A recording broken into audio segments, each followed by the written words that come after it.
नमस्कार किसान भाइयों, मैं सचिन प्रताप तोमर, मृदा वैज्ञानिक कृषि विज्ञान केंद्र कटिया सीतापुर में। आज हम लोग एक किसान हैं बसंत कुमार जो कटिया के हैं, उनके खेत में हैं और उनसे ही जानना चाहेंगे कि जो हमारा किसान भाई फसल अवशेष, चाहे धान की बात करें, चाहे गेहूँ की बात करें, चाहे गन्ने की बात करें, तो फसल अवशेष का किसान भाई क्या करते हैं। तो दादा नमस्कार, आप जो खेती करते हैं उसमें जो अवशेष हमारा बचता है, जैसे कि आप देख रहे हैं हम लोग, ये गेहूं का खेत है, इसमें जो अवशेष बचा इसका आप क्या करते हैं? इसको साहब जला देते हैं, खेत साफ हो जाता है। तो जलाने के बाद आपको फायदा सिर्फ क्या होता है? फायदा खेत साहब साफ हो जाते हैं। और कोई फायदा इससे मिलता है आपको? और साहब फायदा बहुत मिलते हैं कि जो नन्हे मन्हे को वैसे बीज होते हैं बथुई के, ये सब नष्ट हो जाते हैं जी। इसके अलावा कोई और फायदा? सब खेत साफ हो जाते, बस इतना ही होता है जी सर। तो आज हम लोग बात इसी पे करेंगे, हमारे साथ में किसान भी हैं। तो जो हमारा फसल अवशेष है, जो चाहे धान की बात करें हम लोग, चाहे गेहूं की बात करें और हमारी गन्ने की पत्ती है, तो आजकल हमारे किसान भाई, जैसे कि अभी हमारे किसान भाई ने बताया कि जो अवशेष है उसको किसान भाई जला के ख़त्म करता है। फ़ायदा सिर्फ उसको इतना होता है कि हम लोग हमारा खेत साफ़ हो जाता है, मेड़ साफ़ हो जाती है, जल्दी से आपका खेत अगली फसल बुवाने के लिए समय से तैयार हो जाता है, समझता है। जबकि ऐसा नहीं है, क्योंकि सबसे ज़्यादा नुकसान हमारी फसल को होता है।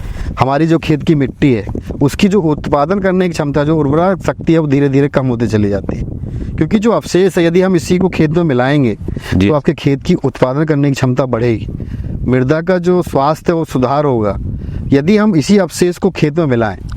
लेकिन उसके लिए हमको क्या करना पड़ेगा? किसान की समस्या रहती है कि जो हमारा अवशेष है, पूसा द्वारा एक पूसा डिकम्पोजर डेवलप किया गया है, उस डिकम्पोजर के द्वारा भी हम अपनी फसल के अवशेष को गला सकते हैं। ऐसे CSSRI लखनऊ में इंस्टीट्यूट है, उन्होंने भी एक डिकम्पोजर तैयार किया है जिससे कि इस अवशेष को हम जल्दी से सड़ा कर अपने खेत में मिला सकते हैं। हमको इसको जलाने की जरूरत नहीं। यदि हम इसको जलाते हैं तो जलाने से सिर्फ हमको यही फ़ायदा होता है कि हमारे खेत साफ़ हो जाता है और हमारा जल्दी से आगे वाली फसल की बुवाई हो जाती है। जबकि हम इसको खेत में मिलाएं, कंपोस्ट से तैयार करके खेत में मिलाते हैं, तो खेत की ताकत बढ़ेगी और आपको जो ऑर्गेनिक पदार्थ जो आपके खेत की मिट्टी में होता है वो बढ़ेगा। और उसके साथ साथ आज हम हमारे किसान भाई ये भी देखते होंगे, जो हमारे खेत में पानी रोकने की क्षमता है वो भी धीरे धीरे कम होती जा रही है, वाटर होल्डिंग कैपेसिटी कम होती जा रही है। उससे सिंचाई की संख्या भी हमारी फसल बढ़ी है जी सर।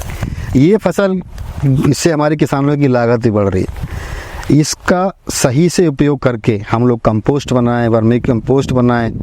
इस कंपोस्ट बनाकर हम अपने खेत में दोबारा रिसाइकिल करें तो हमारी खेत की उत्पादन करने की क्षमता भी बढ़ेगी और हमारी मिट्टी का स्वास्थ्य धीरे धीरे अच्छा होगा।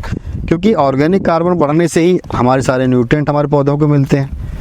और इसका अवशेष जो हम खेत में जलाते हैं, हमारे खेत में जो छोटे छोटे बैक्टीरिया, जो छोटे छोटे जीवाणु होते हैं, वो धीरे धीरे ख़त्म होते मर जाते हैं उसमें। क्योंकि आपने देखा होगा कि जो हमारी आज पक्के मकान बनते हैं ना जी सर, तो उसमें जो ईंटा बनती है वो क्या होती है? मिट्टी की ईंटा होती है, उसको आग में पका कर ही बनाया जाता है। ऐसी आपकी खेत में मिट्टी क्या है? हार्ड होती जा रही है, कठोर होती जा रही है, जिससे कि उसमें जो उत्पादन हमको मिलना चाहिए वो हमारे किसान भाइयों को नहीं मिल पा रहा है। लास्ट में हम यही बताना चाहेंगे, जो फसल अवशेष है उसका अच्छे से कंपोस्ट बनाकर, वर्मी कंपोस्ट बनाएं, चाहे नेडअप कंपोस्ट बनाएं, चाहे डिकम्पोजर द्वारा अपने खेत में मिलाएं, तो उसका खेत में ही प्रयोग करें तो आपको अच्छा फ़ायदा होगा। हमारे किसान भाई इसका प्रयोग डिकम्पोजर द्वारा आसानी से आप डिकम्पोजर को अपने खेत में डाल सकते हैं। कृषि विभाग द्वारा भी हमारे किसानों को लगातार जागरूक किया जा रहा है। तो जो हमारा डिकम्पोजर है आप आसानी से घर में बना सकते हैं। उसका कैप्सूल आपको मात्र 20 से 25 रुपये में मिल जाता है। उस कैप्सूल के द्वारा आप 200 लीटर में डिकम्पोजर बनाइए। अपनी फसल पर सिर्फ हमको छिड़कना है। थोड़ी सी सावधानी रखनी है कि खेत में थोड़ा सा नमी हो, तो वो आपको जल्दी से सड़ने गलने में आपकी सहायता करेगा। चाहे वो गन्ने की पत्ती हो, चाहे धान का पैरा हो, चाहे गेहूँ की जो भी अवशेष बचता है। तो इन्हीं सब बातों के साथ हम किसान भाइयों से यही कहना चाहेंगे कि जो भी फसल का अवशेष है उसको आप अपने खेत में जलाइएगा नहीं, उसको खाद बनाकर खेत में ही प्रयोग करिए, क्योंकि खेत में प्रयोग करने से ही आपका उत्पादन बढ़ेगा और आपकी लागत में कमी आएगी। सभी किसान भाइयों को नमस्कार।